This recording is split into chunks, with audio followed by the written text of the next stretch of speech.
کہ میں عرض کر رہا تھا کہ نام قرآن کا لیتے ہیں، ہوتے ہیں ان کے پاس وساوس ڈکوسلے. اس کو سمجھنے کے لیے موت کے بعد اٹھ کر یہاں آنا تو ہم عادت نہیں ہے، لیکن نیند کے بعد اٹھنا یہ ہماری عادت ہے. اور نیند جو ہے یہ بھی موت کی بہن ہے. بیداری اور نیند کے احکام ہم روز مشاہدہ کرتے ہیں کہ اس میں فرق ہوتا ہے. پہلا فرق کیا ہے کہ بیداری میں روح پر 3 ذمہ داریاں ہیں.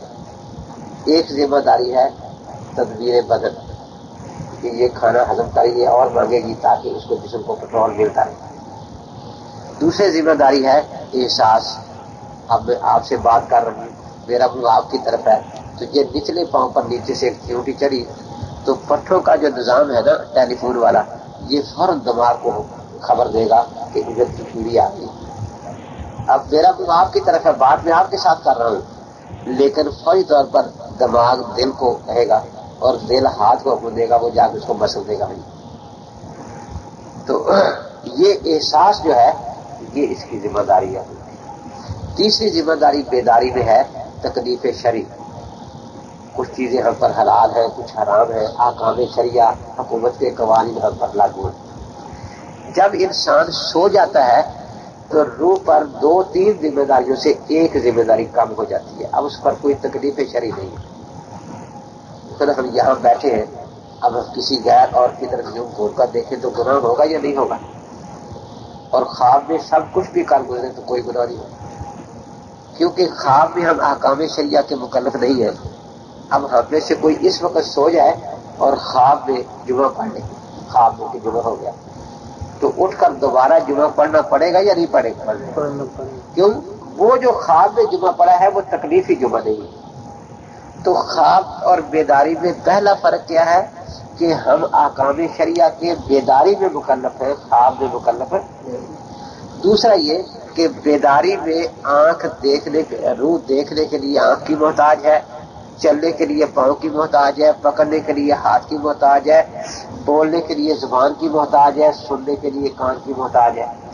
لیکن خواب اندھے بھی دیکھتے ہیں، بہرے بھی لیکچر سن رہے ہیں، خواب میں گونگے لیکچر دے رہے ہیں، لنگڑے جو ہیں وہ ریس میں حصہ لے رہے ہیں، کیونکہ اس وقت روح جو ہے وہ ان کی محتاج نہیں. اسی طرح قبر میں بھی روح جو ہے وہ ان چیزوں کی محتاج نہیں ہوتی. اب جیسے خواب میں اندھا بھی خواب دیکھتا ہے، یہ کہتے ہیں جی وہ آنکھ تو بالکل گل گئی ہے، جی کان بھی گل گیا ہے، تو اس کان کو واسطہ بنانے کی نہ خواب میں روح کو ضرورت ہے نہ عالم برزخ میں ضرورت ہے. اس لیے یہ سمجھتے ہیں کہ جی بس وہ جل گیا ہے، کان گل گیا ہے، اب یہ کچھ بھی نہیں ہو سکتا. تو یہ باتیں غلط ہیں. خواب اور بیداری میں یہ فرق ہے. اور قبر جو ہے اس کا تعلق خواب سے زیادہ ملتا جلتا ہے بنسبت بیداری. اسی طرح یہاں رکاوٹیں اور فاصلے ہیں بیداری میں. ہم یوں آنکھ بند کر دیں تو کچھ بھی نظر نہیں آتا، اور فاصلے ہیں، ہم نکل نہیں سکتے باہر، نہ روح نہ جسم. لیکن جب سو گئے ساری چیزیں بند تھی، روشن دان بھی بند کر دیا، پھر وہ نکل کر کبھی مکہ شریف سیر کر رہی ہے، خانہ کعبہ کا طواف کر رہی ہے، کبھی کہیں پھر رہی ہے، کراچی پھر رہی ہے، کبھی کہیں پھر رہی ہے، لیکن جہاں بھی پھر رہی ہے اس کا تعلق اس جسم کے ساتھ ہے. یہ جو سوال نمبر 12 نے لکھا ہے اس میں دونوں میں ایک بات لکھی ہے جو غلط ہے کہ معراج کی رات رسول پاک صلی اللہ علیہ وسلم جب جنت میں پہنچے تو اس وقت آپ صلی اللہ تعالی علیہ وسلم کو کہا گیا کہ ابھی آپ کے دن باقی ہیں، پھر آپ اس جنت میں آئیں گے. یہ معراج کا جھوٹ بولا جاتا ہے، یہ واقعہ معراج کا نہیں ہے، خواب کا. بھائی جو پہلی کہانی ہے نا وہی حدیث ہے. اب یہ دلیل ان کی نہیں ہماری ہے، کیونکہ جب نبی اکرم صلی اللہ علیہ وسلم کا جسد اطہر مدینہ منورہ میں آرام فرما ہے اور آپ کی روح پاک دوزخ کی سیر کر رہی ہے، تو مدینے والے جسم کا رنگ بدل رہا ہے یا نہیں بدل رہا؟ اس سے تعلق قائم ہے یا نہیں؟ نبض چل رہی تھی یا نہیں چل رہی تھی؟ سانس. روح جنت میں جا کر مدینہ منورہ کے گھر میں اپنے جسم سے تعلق رکھ سکتی ہے، وہ علیین سے کیوں نہیں رکھ سکتی؟ وہ سجید سے کیوں نہیں رکھ سکتی جو دوزخ میں جا کر تعلق رکھ سکتی ہے؟ تو اس لیے ان لوگوں نے جھوٹ یہ بولنا شروع کر دیا کہ یہ واقعہ معراج کا ہے، حالانکہ یہ واقعہ خواب کا ہے، خواب میں بھی روح نکلتی ہے۔ اور بخاری شریف میں یہ حدیث دو جگہ ہے، ایک جگہ تو کتاب الجنائز میں ہے اور دوسری جگہ دوسری جلد میں کتاب التعبیر رویا میں ہے۔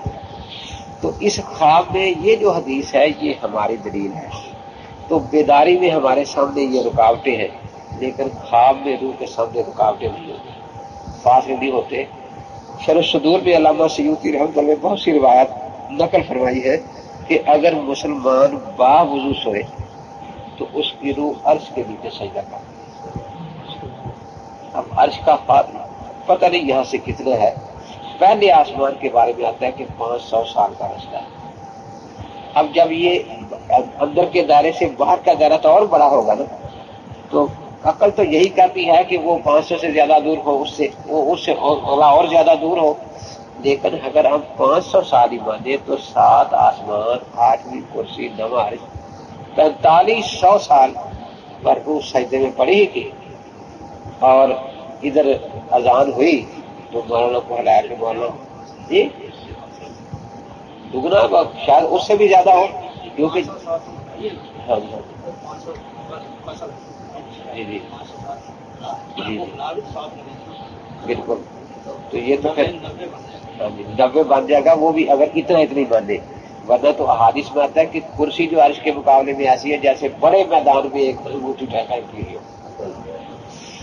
تو چلو 90,000 اگر بن جائے اتنے فاصلے پر، اب مولانا کو ہلایا کہ مولانا جماعت کھڑی ہو گئی ہے، تو جو روح 90,000 سال کے فاصلے پر تھی وہ کتنے سالوں میں وہاں پہنچتی ہے؟ تو معلوم ہوا کہ روح کے سامنے فاصلے نہیں ہوتے۔ تو جو روح عرش کے نیچے سجدہ کر کے یہاں تعلق قائم رکھ سکتی ہے، تو یہ کہنا کہ وہ علین یا سجین میں رہ کر یہاں تعلق نہیں رکھ سکتی، یہ پتہ نہیں کس حدیث سے انہوں نے کو ملا۔ تو اس لیے ان حضرات کے پاس کیا ساتھ ہے، کبھی کہتے ہیں جی اتنی مٹی پڑی ہوئی ہے، کیسی آواز سنتے ہوں گے۔ دیکھیے ہم یہ کہتے ہیں کہ اس جہان کو اگر قیاس ہی کرنا ہے تو عالم امر پر کرو، فرشتوں پر قیاس کرو۔ انہوں سارے آپ نے دروازے سراغ بھی بند کر دیے، تو پھر آپ بیٹھ کر سوچتے نہیں اپنی اسرائیل کہاں سے گیا تھا، کوئی ہم نے سراغ کھولا تو نہیں، آ کر جان پتہ نہیں کہاں سے نکال کے لے گیا ہے، پھر جان بھی لے گیا ہے۔ تو فرشتوں کے بارے میں کبھی آپ کو یہ سوچ آتی نہیں کہ دیوار فرشتوں کے سامنے آ رہا ہے؟